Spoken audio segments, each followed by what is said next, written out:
Foreign Affairs spokesperson denied that it doesn't have the information that the Chinese planes were used by Pakistan. F-16 was given by United States of America to Pakistan on a condition that it would be used only against terror outfits. So our army has and our Air Force has actually disseminated to F-16 and to Dattaji, even the Americans are playing the same game, no? So the Americans call up a US media outlet and put in two sources, and the sources say that yes, maybe a Indian fighter has been engaged and downed, okay, but it wasn't an F-16. Yes, it was a Chinese fighter. Okay, exactly. The Chinese fighter will say it wasn't us. But the Pakistanis will say we shot it down. So if you didn't use the Chinese fighter, if you don't use the F-16, sub up, everybody's playing their own game. I'm exactly coming to that, Rishabh. What I suggest here is like the debris which has been collected by our forces of the wreckage of F-16 as well as the J-17. We need to bring that here in Delhi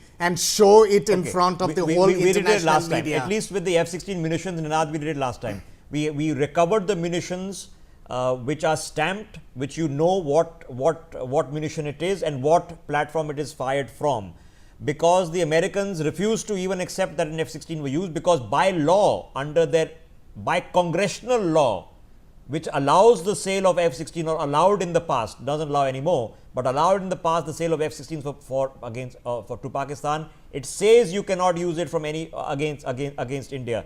So should we do the same? Yes, we should do the same. We should bring it here in Delhi and request in an official from the Embassy of United States of America and China to come and see for themselves the debris of the wreckage and then question them as to why did they do this. We also using Russian weapons, American howitzers. We have the Apaches, we have the howitzer guns.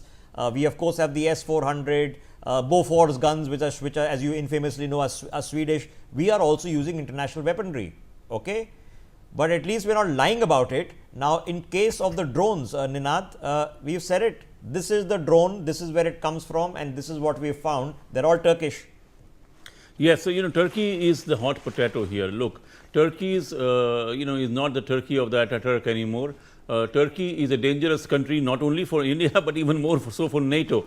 But India needs to make up its mind. We have about, if I am not wrong, I think $3 billion of imports from Turkey and a trade imbalance with Turkey. This includes, machinery, fertilizer. Now, you can't overnight obviously get over something like that. India has a problem. We import everything from dal to Rafale aircrafts. But what we can do is we can impose tariffs on them. We can dissuade our tourists by putting a tariff on the ticket to go to Turkey.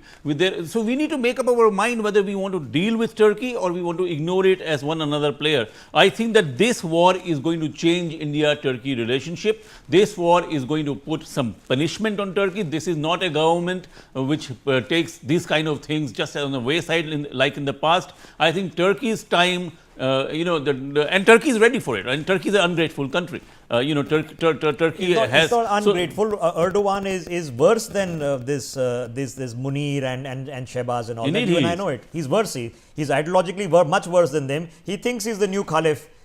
He's trying to plot. We know what he was doing. Mahathir Mohamad, who also thought the same, and Imran Khan, until the Saudis interrupted them. So we know this. I want to take as much information on our screens, because obviously, ladies and gentlemen, we are getting a lot of it. Operationally, we are in an information vacuum.